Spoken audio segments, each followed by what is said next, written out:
from Waitlisted at Hogwarts, and today I am bringing you my August wrap-up where I discuss all the books that I finished in August, my thoughts about them, my reading experience as a whole, and I give you my star ratings for each of them. This month I finished 4 books, which to some booktubers isn't that many, but for me, because I haven't read in so long, it was like I finally got to breathe air again, I could read again, and I am in more of a reading mood than I have been in a long time. So I'm really excited about that, and I'm excited to tell you my thoughts on the books I read. So we're just gonna go in the order that I finished them because that's the order I have them stacked in the order in which I took my notes. Let's get started. The first book I finished this month, which I actually mostly read in July, but I finished the last 4th or 3rd or whatever you want to call it. I don't remember how much was left in August, and that is Scythe by Neal Shusterman. This book takes place in a utopian society based around ours, except for we've cured all the natural ways of death, such as hunger, disease, even aging has been cured. So people are being born, but people aren't dying. So they developed these people called Scythes, who their job is to choose who lives and who dies, and they get to pick who dies from a basis of criteria. It is up to them, and it is naturally accepted that if a Scythe chooses you for death, you must die. If you act out and try to defend yourself against the Scythe, they will then in turn kill your entire family. So it is a very normalized situation in this society though. People have a general understanding that people must die in order for the population in the world to continue this way. Otherwise they will run out of resources and space, and that would be really bad. So we follow 2 main characters in this society who become a Scythe's apprentice, and essentially there are power struggles between different divisions of Scythes and a whole bunch of conflict ensues, and it is just such an interesting book. 5 out of 5 stars. Highly recommend to anyone who is semi-interested in reading it. It was such an interesting and unique world to be in. You could really tell that Neal Shusterman thought through all the different branches of where this world could go. He answered a lot of questions in his world building. It felt like everything made sense, and there were things I hadn't even thought about that once he brought up, I was like, oh my god. Like, as an author, you're supposed to know how your world would react to this, and it was just had me questioning different parts of society the entire time. I also really appreciated the way Neal Shusterman really delved into themes of humanity and discussed the different interpretations of how people would feel their lives were supposed to be like if they lived in this sort of environment, and the interpretations of what life really is. And he really explored that very in-depth in this book, and I hope he continues to do it in the second one because I am dying to read that one now. I also really love the writing in this book. You could tell that Neal Shusterman is very well practiced at his craft, and something I really look for in 5 out of 5 star reads is the writing itself, and I felt like he did so much showing, not much telling. There was a lot of really good descriptive passages, and ultimately I thought his writing was actually completely gorgeous, so it was definitely one of the reasons why I gave this a 5 stars. The only part that I felt like was a little bit underdeveloped for me were the romantic elements of this book. There was a love interest and that type of relationship. However, the scenes were very far and few between. There weren't that many of them, and the ones that had them didn't go into as much description as some of the other action scenes. So I would have liked those to be a little bit more fleshed out so I could be further sold on the romantic element. However, it wasn't an insta-love situation, and the parts that did have romance didn't take me out of the story, and I didn't feel like it was awkward, so it wasn't something that I was going to lower my star rating for. Ultimately, I loved this book. I gave it 5 out of 5 stars. I would recommend this to any reader. It's award-winning, it is gorgeous, and the world is just so interesting and really makes you think. So I had a really good time with this one. Moving on, the next book that I finished this month was The Lady's Guide to Petticoats and Piracy by Mackenzie Lee, and this was also a 5-star read for me. I started this month off very strongly. I had really high hopes for this book going in because The Gentleman's Guide to Vice and Virtue, which is the first book in this series, was one of my favorite reads of 2017, so when I got my hands on this one, I was just dying to drop everything and read it right away. And I was so glad I was able to get to it this month because this definitely probably will be one of my favorite reads of 2018. Something I love about this series as a whole is the way Mackenzie Lee is able to tell these stories in a very adventurous and kind of almost ridiculous tone that makes them really fun to read. She did not let me down with this one, although it wasn't quite to the extent as in Gentleman's Guide to Vice and Virtue. There was definitely that sort of element in this book, which is something I was really happy that she was able to carry over from the first book. I also just loved how determined and outspoken Felicity was from the first one. It was really exciting to see her take the spotlight in this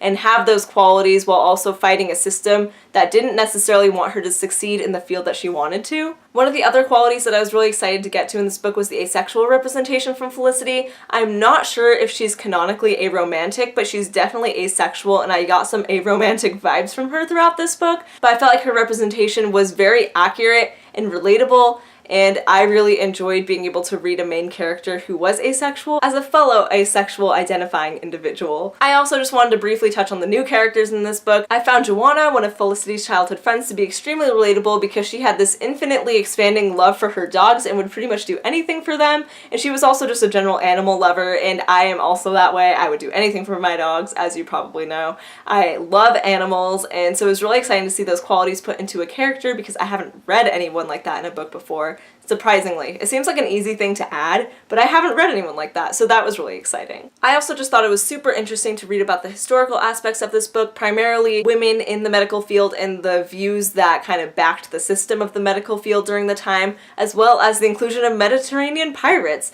who aren't often represented as the types of pirates during this time. However, they were very prominent and very much there during this time. For anyone who is planning on reading this, which should be everyone because it was absolutely phenomenal, I definitely recommend that you check out the author's note at the end because it'll tell you where Mackenzie Lee chose to take liberties in terms of historical accuracy, and she also mentions some really kick-ass, badass women at the end that everyone should get to know about, and probably most people don't. I definitely didn't know who they were, but I'm so glad that I took the time to read about them a little bit. Just a side note, do not pick this up unless you've already read Gentleman's Guide, mostly because you will get spoiled. You can follow this story if you're not interested in reading Gentleman's Guide, but Gentleman's Guide is an amazing book, so I highly recommend you pick that up first, and then get this one. The third book that I finished this month was Every Heart a Doorway by Shannon McGuire. This book I have really mixed feelings about how to rate, and I think it's kind of my fault, so I'll just go into my thoughts and then give you my rating at the end. Let me preface this with, I know that this book is super loved and hyped on BookTube, so I had very high expectations going in, and I very much wanted to like this book. Ultimately, I really did enjoy this story. I enjoyed the characters a lot, I enjoyed the world, I thought it was super clever and interesting to read about, and I'm always down for some really unique world building, that's a fact. I also really loved the murder mystery element that was attached to this book. I wasn't expecting it. I don't know if they say it in the synopsis. I don't think I ever actually read the synopsis because I've heard people talk about it on BookTube so many times, but I loved that element as well. I find them thrilling and engaging, so it was another thing that I loved about this story. Not to mention the asexual representation in this was also fantastic. August was obviously just a great month for asexual representation in my reading life, apparently. I don't know. I thought it was great. So that was also an element that I loved about this book. All things should point to me wanting to give it a 5 out of 5 stars, is what I'm trying to say. I loved it so much. I thought the world was unique and the representation was fantastic. Something in me just really wants to give it 5 out of 5 stars. However, I feel like I'm not, and I feel like, however, I don't think I'm going to, and I definitely feel like it's my fault. So, side note for a little story that is definitely related to my star rating. In my TBR video, I told you that I was going to go on a road trip so I would have a lot of time to read, which was very much true. However, I didn't think I was going to get through my whole TBR stack, so I decided to only bring my physical copies for Scythe because I was very close to finishing it, and then Lady's Guide to Petticoats and Piracy. So I brought those in physical form. I knew that I had this book, Every Heart a Doorway, on audiobook, so I figured I could bring a little bit less stuff and listen to this on audiobook if I managed to get through Lady's Guide to Petticoats and Piracy and Scythe. I did get through those. I finished Lady's Guide to Petticoats and Piracy entirely in my car ride on the way home, so I had a few hours where I could start Every Heart a Doorway on audiobook. However, within the first hour, I'd pretty much determined that the audiobook narrator wasn't for me. I am very picky about my audiobook narrators because I am naturally a visual person, not an audio person, so it's harder for me to take in information in an auditory form. Thus, my narrators need to be extremely engaging and specific to my liking. So having an audiobook narrator for this book that wasn't necessarily my favorite wasn't a good way for me to read this book, and I probably should have just stopped listening altogether and done something else on the way home, but I really, really wanted to read this book. So I continued listening, and once I'd gotten about halfway through it, I knew I couldn't turn back and go to physical form. I wanted to keep reading it in audiobook form, even though the narrator wasn't necessarily my favorite. So once I got home, I was about halfway through the audiobook, and I knew that I wanted to finish it in audiobook form because I really dislike changing formats in the middle of my reading. I wouldn't think to read the audiobook because it wasn't necessarily something that I wanted to do, and it prolonged my reading experience. I probably should have just stopped listening and read it in physical form because I had it, but I really wanted to finish it in audio form, but I think that was enough for me to not be engaged with the story, and I'm gonna give it a 4 out of 5 stars, even though everything in me is telling me that if I just read it in a physical form, I would have liked it at a 5-star rating. And the last book I was able to get to in August is City of Ghosts by Victoria Schwab. If you've been following me for a long time, you know that Victoria Schwab is one of my favorite authors of all time. She wrote one of my favorite series, the Shades of Magic series, as well as Vicious and Vengeful is coming out soon, and I'm dying for that. So she has a lot of books that I absolutely love. So when I got my hands on this at Comic-Con, I died. And then resurrected so I could read it. So obviously, I had very high expectations going into this book. One of the things I love about Victoria Schwab's writing is that, one, it's fantastic, and two, her worlds are so creative and clever and imaginative, and she just completely enraptures me every single time. She did not let me down in this book. I thought the world was so unique. I loved the inclusion of ghosts. I loved that her parents were essentially hunting ghosts. I don't know, I thought the whole setup for this plot was fantastic, and the world itself, the way she described it, completely had me hooked the way she always does with her books. I am also always captivated by the way Victoria Schwab includes death. I definitely saw a few parallels to the Vicious series. This is just a much less dark, much more kid-friendly version of Vicious, but it was really cool to see those lines of thinking also translate into this book as well. I also really loved reading about the friendship between Cassidy and Jacob. I thought it was very relatable from a conversational stance. Jacob's a ghost, so that's not that relatable, but I thought it was very realistic. They had me laughing out loud. They had my heart crying. It was one of my favorite elements of this book. My only complaint with this book was the fact that the plot developed extremely fast. The majority of this book and the majority of where all the plot is concerned takes place over the span of 1 to 2 days,